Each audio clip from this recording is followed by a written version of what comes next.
Ya abawagizi baffe mwenna yonna gye muli abalabi babine Uganda bakabye yonna ku mikutu gyaffe egya YouTube.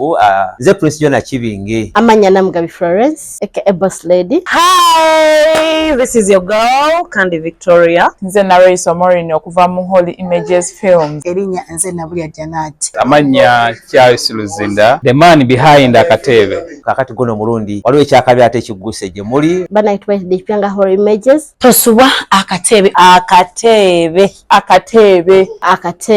Tusange ate film yaffe yakabi nnyo Akateebe. Ku Holy Images koka kotasanidde kusubwa ebika bingi ebizenga bibawo muzenga mubiraba, and this time around it is a series. Just expect fire. Kusuubira bisinga nga bulijjo wano ku channel yaffe mukimanyi tuwana bisinga. Seerengera kubeera yakabi film tusabwa gigoberere Holy Images Films nga bulijjo. Just like, comment, share and subscribe. Tewerabira okwagaliza abalala. When you see this, you just share to a friend. Tell a friend to tell a friend. Ekintu kya comment ekyo kirungi nnyo, kituyamba okwongeramu ku ebyo bye muba mwetaaze oluusi bye tuba tetulabye ngaffe. Akomenti akatwongerako nnyo katuyamba nnyo okubongererako omutindo gwe mubeera mwagala bannaye. Lindirira Akateebe ku YouTube channel yaffe. Tubeeyanza nti mutwagadde nnyo, mwongere okutuwagira. Holy Images, the sky is the limit. Cheers! Kitegedde. Sawa yonna muliro gujja. Fire! N'empeta. Bye bye.